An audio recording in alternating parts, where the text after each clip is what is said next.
Brought to you by TechnoSpark 20 series smartphones. I'm superhuman.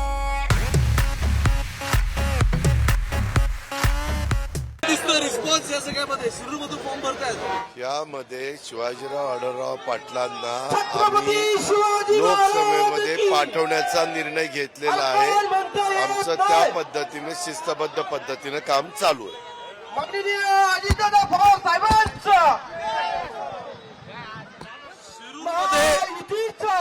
शिरूरमध्ये या आधी उमेदवाराची शोधाशोध चालली होती. आढळरावांचं नाव यायला उशीर झाला असं वाटतं. असं काही वाटत नाही. अजूनही काही ठिकाणचे उमेदवार जाहीर झालेले आहेत. आपण पाहताय आम्ही व्यवस्थितपणे तिथलं नियोजन केलेलं आहे. 7 तारखेला बारामती लोकसभा मतदारसंघाचं मतदान झालं की आम्ही सगळे 8 पासून शिरूरमध्ये. एक महत्वाचं अमोल कोल्हे म्हणतात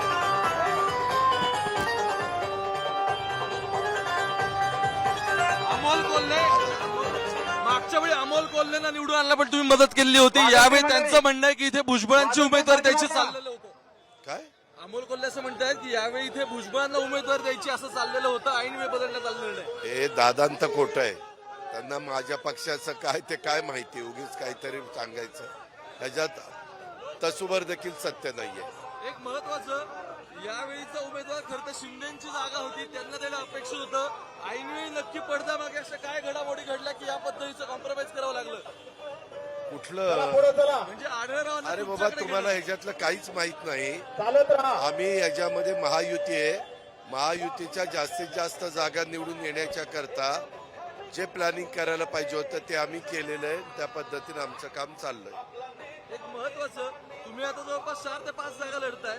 पण परभणीची जागा असेल जिथे जानकरांना घ्यायला लागलं तेव्हा इथे आढळरावांना सोबत घेऊन वाजंत्री पाठीमागे या हे वाजंत्री आम्हाला जे योग्य वाटलं ते आम्ही केलेलं आहे. तो आमचा अधिकार आहे. तो पत्रकारांचा अधिकार नाहीये. पत्रकारांनी आमचे उमेदवार वेगवेगळ्या पक्षाचे जे उभे आहेत ते दिसत आहेत. तुम्ही उगीच कारण नसताना त्याच्यामध्ये आम्ही काय उभं करावं तो आमचा अधिकार आहे ना का तुझा अधिकार आहे. नाही मी असं म्हणतो की उमेदवार तुम्ही घेताय म्हणून. उमेदवार आमचेच होते पूर्वी. राष्ट्रवादीची स्थापना झाली तेव्हा आढळराव आमचे आंबेगाव चला पुढे चला तालुक्याचे सगळ्यांनी तालुका अध्यक्ष. चालत राहा. शेवटचा प्रश्न थांबू नका कोणी. चला पुढे चालत राहा. किती लीड मिळेल असं तुम्हाला वाटतं जागेवर. आमचा उमेदवार निवडून येईल. लीड सांगायला मी ज्योतिष नाही. प्रचंड मताधिक्याने आमचा उमेदवार निवडून येईल.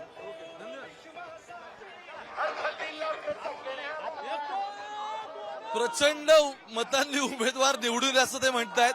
पण इंटरेस्टिंग गोष्ट यंदा ही आहे की ज्या ज्या ठिकाणी अजित पवारांनी निवडणूक लढवायचा प्रयत्न केलाय वेगवेगळ्या जागांवरती म्हणजे शिंदेकडून आढळराव घेणं असेल किंवा परभणीची उमेदवारी जानकरांना देणं असेल अशा वेगवेगळ्या ठिकाणी महायुतीने इलेक्शन मॅनेजमेंट करण्याचा प्रयत्न केलाय.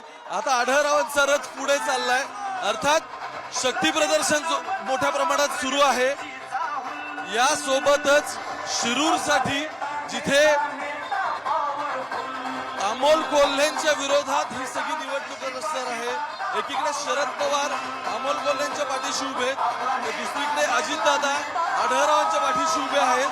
अशा वेळी निवडणूक कोणत्या रंगावर जाते पाहणं अत्यंत महत्वाचं आहे. कॅमेरा पर्सन गोपाळ सोबत ओंकार वाबळे पुण्याहून मुंबई तक.